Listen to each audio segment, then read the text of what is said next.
Hello and welcome to another episode of our show, Nile TV Live Newsroom.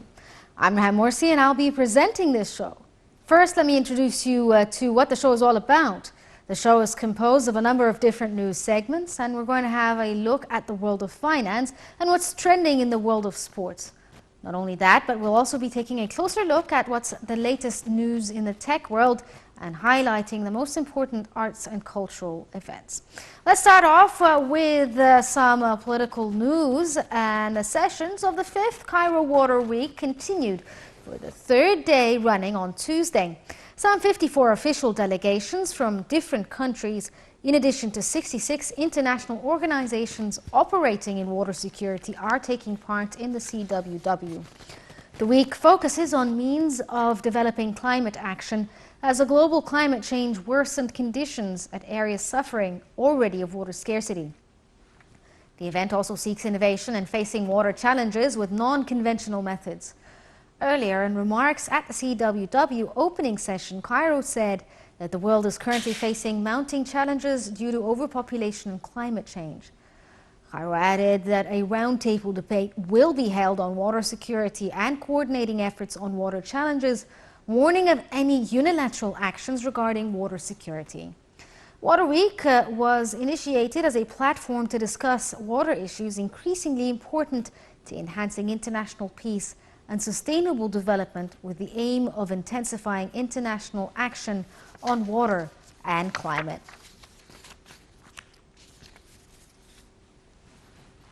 In a surprising development, Australia said on Tuesday it would no longer recognize West Jerusalem as Israel's capital, a policy reversal that prompted a curt rebuke from Israel but was cheered by Palestinians. The Australian Foreign Minister, Penny Wong, said that the city's status should be decided by Israeli-Palestinian peace talks, unwinding a contentious decision by the previous conservative government. Israeli Prime Minister Yair Lapid criticized the move, and political director of the Israeli Foreign Ministry, Eliza Ben-Nun, summoned Australia's Ambassador Paul Griffiths to express Israel's deep disappointment and to protest Canberra's decision. In 2018, Australia's then Prime Minister Scott Morrison followed US President Donald Trump's lead in unilaterally recognizing the West Jerusalem as the Israeli capital. Back in the Middle East, Kuwait's Crown Prince swore in a new government on Monday, following a reshuffle aimed at addressing lawmakers' objections to the original cabinet lineup and ending a prolonged political feud. The Kuwaiti Crown Prince Sheikh Mash'al al-Ahmad al-Sabah has since taken over most of the ruling emir's duties and been trying to resolve a standoff between the appointed government and the elected parliament that has hindered fiscal reforms. Several lawmakers publicly criticized the cabinet approved by Sheikh Mash'al on October 5th for not reflecting the results of early legislative elections in September, in which members made big gains, the opposition that is.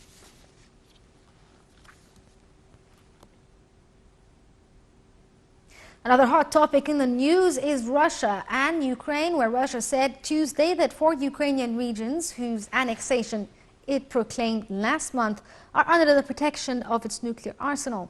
The statement from the Kremlin came at a moment of acute tension, with both NATO and Russia expecting to hold military exercises shortly to test the readiness of their nuclear weapon forces. Asked by reporters if the region were under Moscow's umbrella of nuclear abilities, the Kremlin spokesman Dmitry Peskov said all these territories are inalienable parts of the Russian Federation and are considered protected. Their security is provided for the same level as the rest of Russia's territory. Russian President Vladimir Putin had said last month that Moscow was ready to use nuclear weapons if necessary to defend Russia's territorial integrity.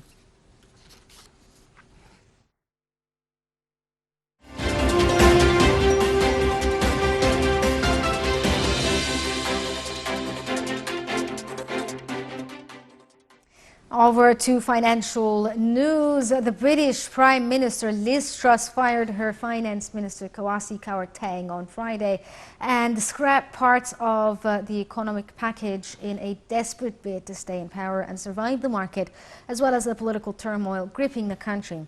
Truss, who's in power for only 37 days, told a news conference she would now allow a key business levy to rise for the next year, raising £18 billion. Karateng said he had resigned at Truss's request after being forced to rush back to London overnight from IMF meetings in Washington. Truss appointed Jeremy Hunt, a former Foreign and Health Secretary, to replace him. Karateng is the country's shortest-serving chancellor since 1970. Truss's own opposition is in jeopardy. She won the Conservative Party leadership last month by promising vast tax cuts and deregulation to try to shock the economy out of years of stagnant growth. But the response from the market was ferocious, that the Bank of England had to intervene to prevent pension funds from being caught up in the chaos as borrowing and mortgage costs surged.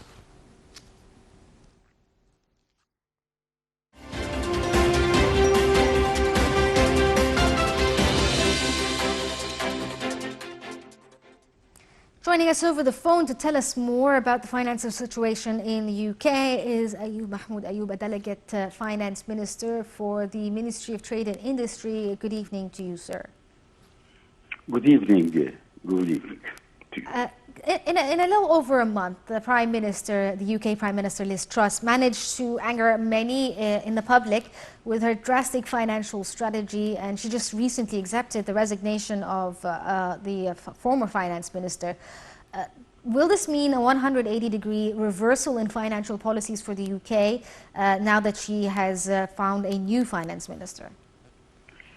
In fact, Liz Truss, the Prime Minister of Britain, has actually apologized for threatening Britain's economic stability after she was forced to scrap her vast tax-cutting plans and embark on a program of, instead, she has to embark on a program of spending cuts instead.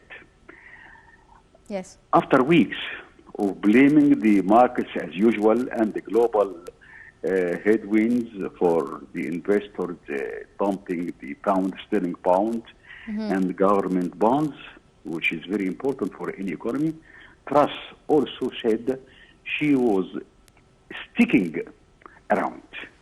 Her party support, in fact, the Conservative Party is dwindles. Some conservative members are now calling her to quit.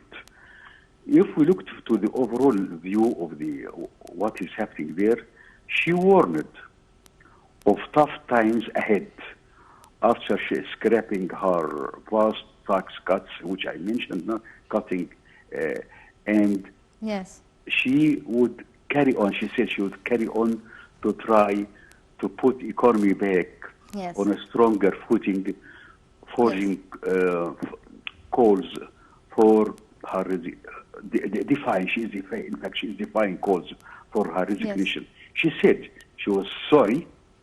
She said sorry for going too far and too fast with her radical economic plan, which is aggressive, to snap UK out of years of tepid growth. It was not clear whether her apology would quell a growing rebellion in her Conservative Party, with a handful of lawmakers urging Truss to quit. Just 6 weeks. She has been 1.5 months in office. She is just 6 weeks after she became Prime Minister. She fired the Minister of Treasury, which is the Minister of Treasury in Britain is the second important person after the Prime Minister and before the Minister of Foreign Affairs. It was very important and focal point. They differed, and she went too far and too fast. They wanted to go a bit slowly and gradually, but she pushed it too far, and the aftermath was dwindling. Status of the pound sterling and also of the confidence in the British economy. Yes, and despite the aggressive policies that the former finance minister took with support from the Prime Minister Liz Truss, things are not going so well in the UK, like you were saying, sir. But also with what's going on in the Russia-Ukraine war and the looming cold winter that's about to hit the European Union in general, and gas supplies being short when it comes to Europe itself. How can the UK government handle the situation? How can they provide sort of financial support, I suppose, for the average citizen there in the UK? There are pressures from outside, but in this case, we look to what is inside. Yes. The vast economic cuts in spending, which she is projecting now, will have adverse effect on her popularity in Britain, which threatens the Conservative Party. Yes. This is very important for any politician to look at. The second thing is that the business community was upset with her vast cuts in spending. Cuts in spending means that the money circle in the economy is going slower, and they need some kind of enthusiasm or invigorating the economy by more spending, not less spending. So her policy or her plan, I think, was not the best in the present situation or economic situation of Britain and, generally speaking, Western Europe, especially after the war in Ukraine and also after the COVID situation, which all the world have seen. But the local policy is very important. I will not say it was affected. It was not affected, but it was affected. But the policy makers in Britain should put priorities for what is more important and what is less important, and go after what is more important first, because the voters will shortly say no to the Conservative Party if things are getting worse than what we have seen with Liz Truss. Yes, but sir, on the opposite part of the spectrum, I suppose, a lot of Brits are actually quite angry with the fact that, or they believe that the ministry, the Prime Minister's policies, when it comes to finance, are to the detriment of the average citizen, but are actually more beneficial towards businesses where they provide tax cuts and so forth, and a lot of other benefits that may benefit a business structure, I suppose, but not the average man who has higher bills and higher taxing. Do you think this is true, and will there be some sort of turnaround when it comes to the financial policies for the UK? See, I think that the tax cut was very good for the ordinary citizen and for the business. Yes. But the spending cuts is detrimental to the growth of the British economy, especially when we see that pound sterling is stumbling, and also the government bonds or state bonds are also stumbling, as many people are beginning to sell the state bonds or treasury bonds. So situation is not getting to get any better with this kind of policy when it is hesitant, either going too far and too fast, or too slow and very cowardly as far as the aspirations of investors and the other citizens are concerned. I think that she will have very shortly to quit somewhere or other. Yes. Because the party is looking to the voters at all the times. So we hope that things will get better for the British economy, because it reflects also on the trading partners with Britain, like Egypt and other countries. Yes. Do you think that also the possibility of the UK providing 100 new licenses to drill for oil, is this also a way to sort of manage in the future financial, I suppose, issues when it comes to the UK, especially since gas is a scarcity now there? London is the capital of money for many countries in the world, and the capital of banking. What is happening in Britain reflects on the trading partners with Britain, like Egypt and all the countries of the world. So the sound economic policy which is followed in Britain reflects negatively or positively on the trading partners, and we hope that things will getting better when the Liz Truss rectifies her course and listens to her councillors and those who think that British economy should be put on a sound basis, not through less spending, but rather more spending and more tax cuts, as I mentioned earlier. As a final remark, sir, what are your expectations for the UK economy in general for the next year or so?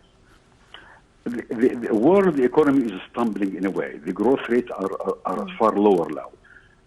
So what is expected for the British economy is what we can look to the U.S. economy, because it is in the shades of the American economy in some way or other. After the Brexit, when they left the European Union, Britain is not in a better situation, and even the EU countries are not in a very good economic situation, thanks to the handicaps and shortages in fuel and the detrimental forces who are working now in the market, and especially after the Ukraine-Russia war, which we are seeing. So the British economy is going to face very difficult times in the weeks and the months ahead. Okay, Mr. Mahmoud Ayoub, a delegate for the Finance Minister for the Ministry of Trade and Industry, thank you so much for joining us. We're going to take a short break and get on with the rest of the show.